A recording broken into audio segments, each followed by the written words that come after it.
नमस्ते और इस नए विश्लेषण में स्वागत है। आज हम भारत के दो सबसे गहरे आध्यात्मिक रहस्यों पर चर्चा करने वाले हैं। ये एक ऐसी यात्रा है जो इतिहास, विज्ञान और हमारी आस्था इन सभी की सीमाओं को चुनौती देती है। एक तरफ काशी है जो जीवन और मृत्यु के संतुलन का केंद्र है और दूसरी तरफ है अमरनाथ की वो बर्फीली और दुर्गम गुफाएं। तो चलिए बिना किसी देरी के सीधे इस गहराई में उतरते हैं और देखते हैं कि कैसे ये घटनाएं हमें विनाश से लेकर परम सत्य तक ले जाती हैं। मेरी पहचान ईंटों में नहीं, भक्तों के दिलों में है। देखिए, जब काशी में तबाही का माहौल था, तब भगवान शिव ने एक बुजुर्ग पुजारी भोलानाथ से सपने में ठीक यही शब्द कहे थे। ये सिर्फ एक लाइन नहीं है, सच मानिए तो ये हमारे इस पूरे विश्लेषण की नींव है। यह हमें सोचने पर मजबूर करता है कि क्या असली आस्था भौतिक इमारतों में होती है या फिर हम सबके मन के भीतर मौजूद उस अटूट विश्वास में। चुनौती विनाश से अटूट आस्था तक। अगर हम इतिहास के पन्नों को पलटें तो पता चलता है कि मुगल बादशाह औरंगजेब के समय काशी विश्वनाथ मंदिर को तोड़कर वहां एक मस्जिद का निर्माण किया गया था। उस वक्त हर तरफ एक डर बैठ गया था कि शायद शिव हमेशा के लिए काशी छोड़कर चले गए हैं। लेकिन आपको जानकर हैरानी होगी कि इसी भौतिक विनाश ने असल में एक नई आध्यात्मिक जागृति की शुरुआत कर दी। उस दौर की एक बड़ी दिलचस्प कहानी है। पुजारी भोलानाथ ने हिम्मत बिल्कुल नहीं हारी। वो काशी की तंग गलियों में घूम घूम कर लोगों से पूछते रहे कि क्या किसी ने शिव को देखा है।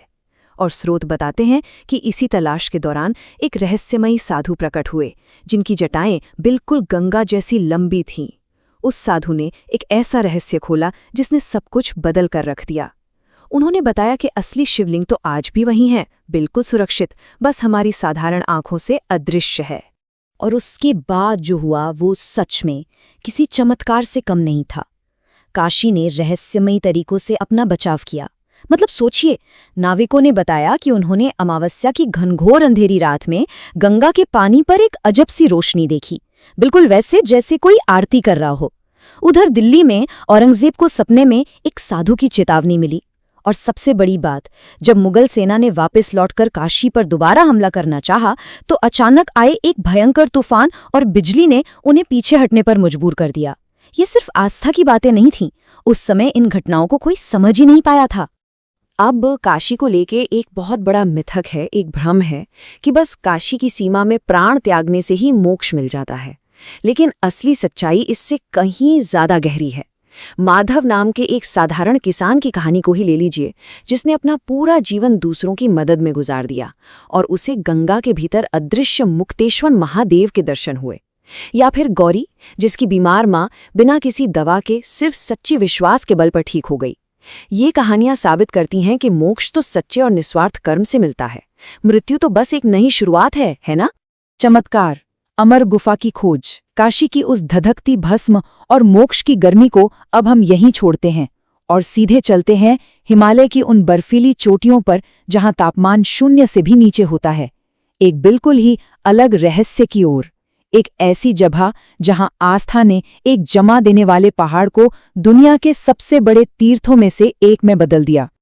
इस नए अध्याय के केंद्र में है बूटा मलिक। 19वीं सदी में इस मुस्लिम चरवाहे की मुलाकात भेड़े चराते वक्त एक साधु से हुई थी। साधु ने उन्हें कोयले से भरा एक थैला दिया और सोचिए, जब बूटा मलिक घर पहुंचे तो वो कोयला सोने के सिक्कों में बदल चुका था। बिल्कुल सच में। ये देखकर वो तुरंत वापस उस साधु को ढूंढने भागे, लेकिन वहां उन्हें कोई साधु नहीं मिला। मिली तो बस एक विशाल गुफा, और बस वहीं से अमरनाथ गुफा का ये महान रहस्य पूरी दुनिया के सामने आ गया। लेकिन अमरनाथ की ये यात्रा सिर्फ भूगोल या रास्ते के बारे में नहीं है। ये असल में अपने अंदर के मोह को छोड़ने की एक पूरी प्रक्रिया है।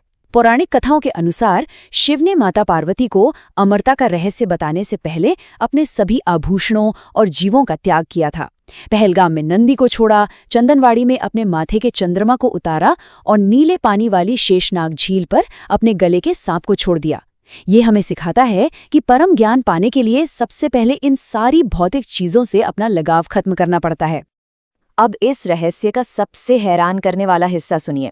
जब शिव ने उस गुफा के एकांत में पार्वती को अमर कथा सुनाई तो नियम के हिसाब से वहां कोई और नहीं होना चाहिए था, लेकिन कथा कहती है कि कबूतरों का एक जोड़ा वहां छुपकर ये कथा सुन रहा था और आश्चर्य की बात यह है कि आज भी इतनी ऊंचाई पर, जहां ऑक्सीजन लगभग न के बराबर है और खाने को कुछ नहीं है, वहां कई लोगों ने उन 2 कबूतरों को जीवित उड़ते हुए देखने का दावा किया है। ये किसी भी तर्क में फिट नहीं बैठता, सही कहा ना? 0 डिग्री सेल्सियस। देखिए, हम सब जानते हैं कि विज्ञान का एक बेसिक नियम है कि पानी को बर्फ बनने के लिए कम से कम इतना ठंडा तो होना ही चाहिए। लेकिन अमरनाथ गुफा के अंदर जो होता है वो इस नियम को पूरी तरह से पलट कर रख देता है। सच में कुछ चीजें विज्ञान की पकड़ से बिल्कुल बाहर हैं। अमरनाथ यात्रा के दौरान उस इलाके का तापमान अक्सर 0 से ऊपर ही रहता है, फिर भी वहां 12 से 18 फुट ऊंचा बर्फ का वो शिवलिंग पूरी तरह से अपने आप यानी स्वयंभू रूप से बन जाता है। और कमाल की बात तो ये है कि बर्फ का ये आकार चंद्रमा की कलाओं के साथ घटता बढ़ता है।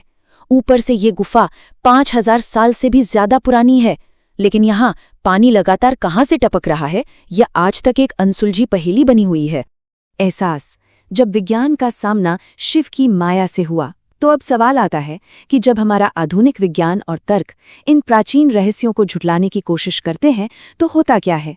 यहाँ तकनीक का सामना एक ऐसी शक्ति से होता है जिसे कैमरे के एडवांस लेंस भी नहीं समझ पाते। इसकी सबसे सटीक मिसाल है नासा के एक वैज्ञानिक अहमद की कहानी। वो लंदन में पले बड़े थे और उन्हें इन चमत्कारों पर जरा भी विश्वास नहीं था। उन्होंने चुनौती दी कि वो इन सब बातों को गलत साबित कर देंगे।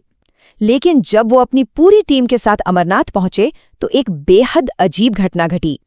उनके कैमरे ने लगातार एक ऐसे शख्स की तस्वीरें खींची जो वहां का रखवाला होने का दावा कर रहा था, पर असल में वो व्यक्ति वहां शारीरिक रूप से मौजूद ही नहीं था। इस एक घटना ने एक नासा वैज्ञानिक को भी यह मानने पर मजबूर कर दिया कि उस गुफा में कोई न कोई अलौकिक शक्ति जरूर मौजूद है। अब अगर हम इन सारी कड़ियों को एक साथ जोड़कर देखें तो समझ आएगा कि काशी और अमरनाथ दोनों भौतिक रूप से बिल्कुल अलग दिखते हुए भी असल में एक ही सिक्के के 2 पहलू हैं। काशी का तत्व अग्नि और भस्म है, जो हमारे अहंकार के विनाश का प्रतीक है। वहीं अमरनाथ का तत्व बर्फ है, जो शाश्वत सत्य को संरक्षित करती है। काशी हमें जीवन और मरण से मुक्ति यानी मोक्ष का रास्ता दिखाती है, तो अमरनाथ अमरता का रहस्य बताता है। दोनों ही जगहें आखिर में हमें एक ही चीज सिखाती हैं, आत्मा की सबसे गहरी यात्रा। और यही बात हमें इस विश्लेषण के आखिरी और सबसे जरूरी सवाल पे लाके खड़ा कर देती है। काशी के उस अदृश्य शिवलिंग से लेकर अमरनाथ में 0 डिग्री से ऊपर बनने वाले बर्फ के आकार तक स्रोत सामग्री ने हमें जो भी बताया वो हर तर्क से परे हैं। तो क्या हम ये मान लें कि ये चमत्कार इसलिए है क्योंकि हमारा विज्ञान अभी अधूरा है, या फिर क्या हमारे विश्वास और मानवीय आस्था में ही इतनी असीम शक्ति है कि वो वास्तविकता को भी आकार दे सकती है? इस सवाल का जवाब बाहर नहीं, हमें अपने भीतर ही तलाशना होगा। इस विश्लेषण से जुड़ने के लिए बहुत बहुत धन्यवाद। ऐसे ही सीखते रहिए और इन रहस्यों पर विचार जरूर कीजिएगा।